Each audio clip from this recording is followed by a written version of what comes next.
acaba de ingresar al estudio central de FM La Tribu, es Fabio Márquez, conocido como Paisajeante. Compañero, ¿cómo anda? Muy bien, buenas noches.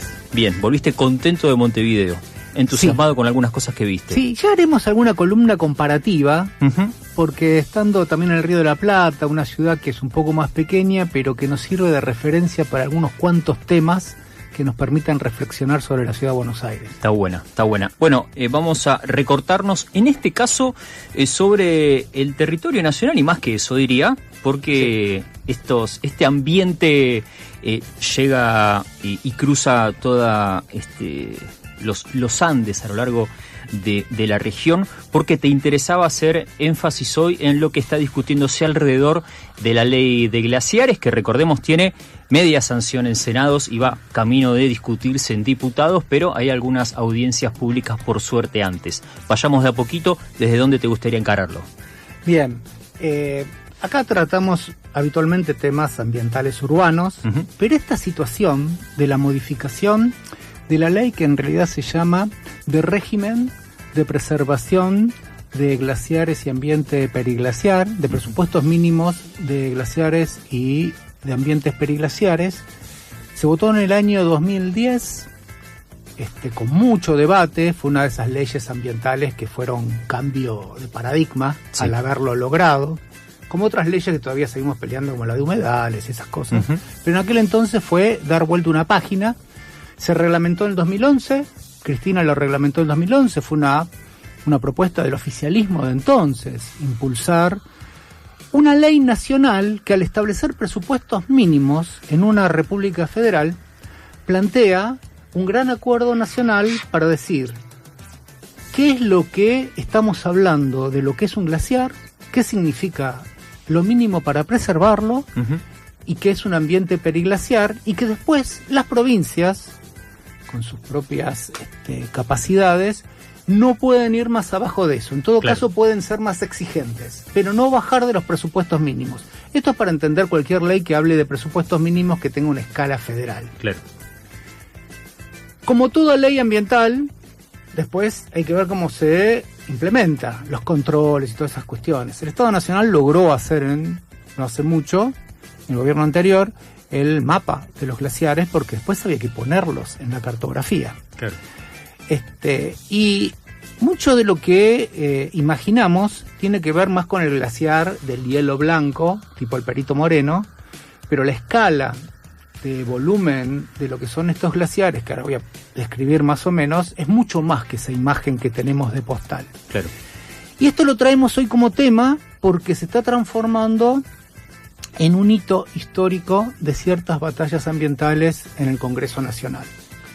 Lo impulsa el gobierno nacional, que, como decía antes Adriel, está pensado nada más que como una cuestión de negocios exclusivos para ciertos grupos económicos concentrados y extranjeros, para depredar ciertas cuestiones en las que no se tiene en cuenta los pasivos ambientales, que en este caso tienen que ver con un recurso que es mucho más caro que el petróleo, que el oro, que el uranio, que es un recurso que está en reducción en el planeta y que es vital para la supervivencia del desarrollo urbano, que es el agua.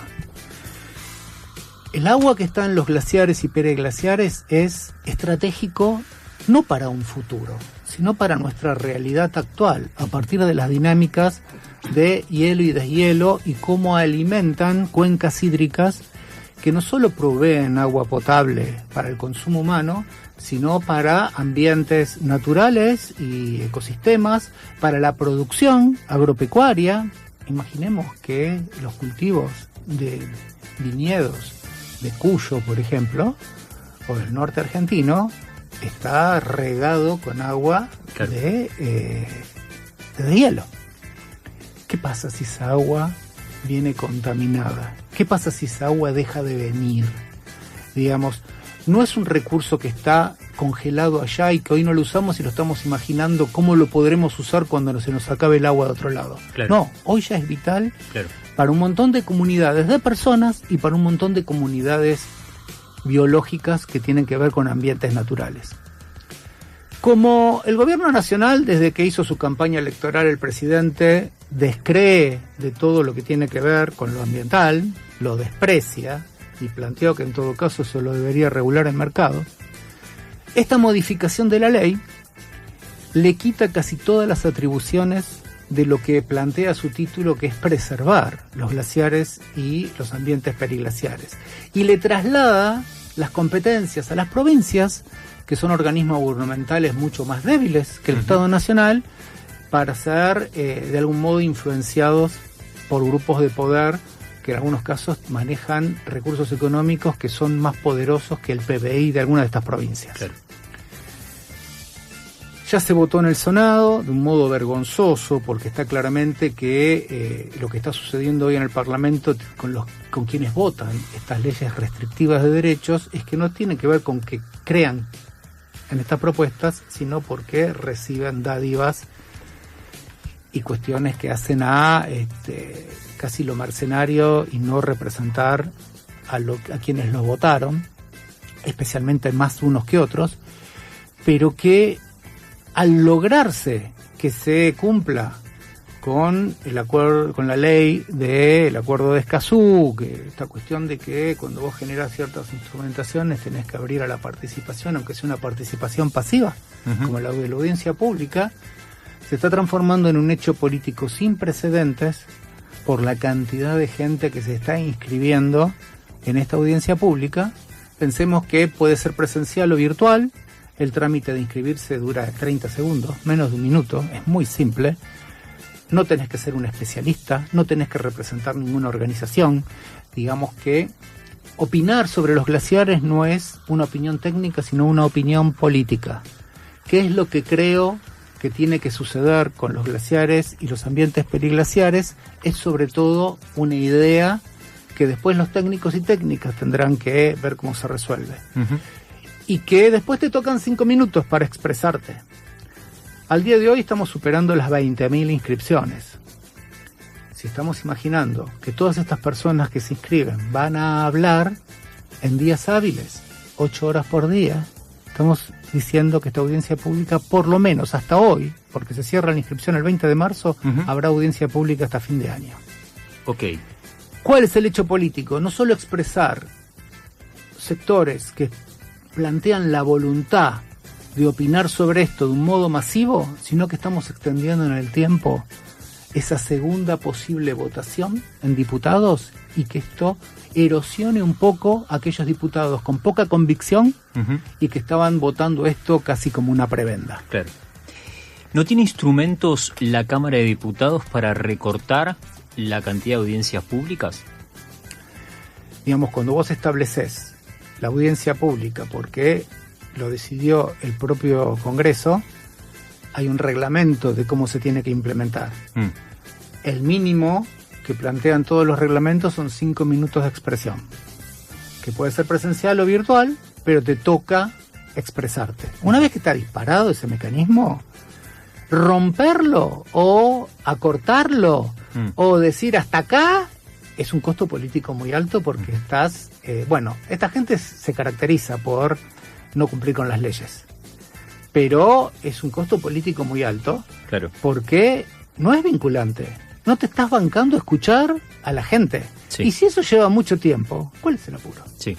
Y el tiempo que se arrastre en la conversación pública el tema, también trabaja en crear conciencia alrededor de las consecuencias, empiezan a aparecer columnas y comentarios y notas alrededor es dinámico del tema, absolutamente. El tiempo es un factor muy importante. Fabio, ¿sabes qué me interesa preguntarte? Porque vos hace tiempo seguís los temas urbanos y los temas ambientales, dónde empieza uno y termina el otro, casi una conversación que tuvimos recién en la tanda, porque este lobby minero hace mucho tiempo que está en la Argentina y siempre llega con promesas. Pero esta vez no es la primera vez que el lobby minero llega con promesas. Hay por lo menos 30 años de mineras en la Argentina prometiendo más o menos lo mismo. Lo cierto es que esto no tiene las consecuencias que prometieron y ya es medio verificable. Totalmente. El discurso del gobierno nacional y de quienes quieren votar esto plantean que esto genera desarrollo económico. Por esto que vos comentás, por lo que sucede en otros países en situaciones similares y por lo que esta ley les permitiría hacer, está claro que es un saqueo, en el cual nos quedan moneditas difíciles de verificar y costos ambientales altísimos, porque estos 30 años, si bien logramos esta ley de glaciares en el 2010, no hemos podido evitar ciertos niveles de destrucción del ambiente que tienen alta carga de ilegalidad y de connivencias con gobiernos, porque hoy muchas de esas mineras que vos mencionaste están contaminando el agua, están cambiando cuencas hídricas, están generando situaciones negativas. Es que ante esos grupos poderosos, controlarlos es otro modo. Claro. Porque tiene que ver, en principio, que un proyecto de minero en el Estado defina, y no que te lo definan los grupos concentrados del poder específicos en este tema. No te pueden venir ellos a construir tu agenda, que la han venido operando desde hace mucho tiempo, porque son muy fuertes para incidir. Sucede en Chile también. Bolivia ha logrado ponerle bastantes frenos. Sí. Pero esta ley termina dándoles como una zona liberada, donde va a ser muy difícil después, que si se sancionara, ir a discutir con los gobernadores que le pongan el cascabel al gato. Claro. Porque estos grupos tienen mucho poder económico, mucho poder de fuego económico para corromper, para comprar, para alterar las reglas del juego, y está demostrado que no se derrama, porque lo que están pagando y lo que podrían pagar, y con el marco de los RIGI, es casi una limosna lo que le queda al país. Y lo que no se cuantifica es todo lo que no se monetiza, que es el daño ambiental. El pasivo ambiental no aparece en los costos ambientales, porque más no suelen remediar lo que rompen en términos ambientales. Quien dice esto es Fabio Márquez, columnista de este programa, conocido como Paisajeante. Pensaba recién cuando te escuchaba, porque también fue otra de las conversaciones que tuvimos acá en su momento, aquella otra audiencia pública emblemática que tuvo la ciudad de Buenos Aires, ¿no? Sí. Alrededor de los predios de Costa Salguero. Perdón, que ahí hubo una victoria, al menos relativa. Sí. También con mucha audiencia pública. Ahí tenemos el efecto porque hay mucha gente que se queja que las audiencias públicas no son vinculantes. Las audiencias públicas no deben ser vinculantes. Ajá. Porque no podés definir que todos los que hablen en la audiencia pública generen la misma opinión. Claro. Es nada más que es para que quienes tienen que decidir escuchen la opinión de que tienen voluntad de expresarse y que incida en la decisión. La audiencia pública de Costa Salguero, que fue masiva, histórica en Ciudad de Buenos Aires, generó un hecho político muy fuerte que en principio parecía que no había logrado mellar en las decisiones, pero Costa Salguero no se hizo. Entonces es saber que a veces ciertos instrumentos que pueden parecer solo declamativos se transforman en hechos políticos si le damos cantidad, si le damos masividad, si se transforma en un evento que no es solamente administrativo, sino que se transforma en un evento cultural y político, porque genera estas dinámicas por fuera de la audiencia pública, de gente que está aprendiendo cómo digo lo que voy a decir, cómo me informo mejor, cómo se toma. Está generando conciencia en mucha gente que no es militante ambiental, ni militante partidaria, y que siente que es un momento de aportar su granito de arena, de protagonizar algo para evitar un desastre ambiental. Y entrenan la participación ciudadana. Sin quererlo, porque terminaron cediendo pensando que era solo un trámite, como sucedió con Costa Salguero. Claro. No estaban preparados para que hubiera meses de audiencia pública. En este caso sucede algo similar, porque quienes no creen en la democracia y operan con grupos de poder y tratan de incidir en todo eso, tampoco tienen lecturas inteligentes de lo que puede pasar. Bueno, esto es en la debilidad de cierta ofensiva con los derechos de todas las personas, de los trabajadores, de la economía. En lo ambiental, esto puede ser un punto de inflexión inesperado, porque si va a durar meses la audiencia pública, van a suceder muchas cosas que hoy ni siquiera las imaginamos. Absolutamente, y viene escalando. Y siempre es una buena oportunidad para enterarse de la importancia que tienen algunos ecosistemas de los diversos que hay en el país, en este caso los glaciares. Tenemos 10 días entonces para inscribirnos todavía en la audiencia pública. Vamos a dejar en historias de este programa el link para que puedan inscribirse directamente. Nuestra tarea hoy es que no quede absolutamente ninguna persona que haya alcanzado por este contenido en vivo o en diferido que no se anote en la audiencia pública a celebrarse luego del 20 de marzo. ¿Tiene fecha el arranque ese? Y no, después que se cierra la inscripción, tienen que organizarlo. Claro. Tienen que definir fechas, horarios, y mandarán email. Yo creo que les va a llevar varios días incluso organizar semejante cantidad de expositores y expositoras. Y recordar que vos podés hacerlo desde tu casa, tus 5 minutos leyendo un papel, si te da nervios, si nunca lo hiciste, si te sentís que no te podés animar, podés ser protagonista de esta historia de un modo que vas a tener tiempo de preparar esa hojita y que esos 5 minutos puedas protagonizarlo. Linda manera de invitar. Pasó Fabio Márquez, conocido como Paisajeante.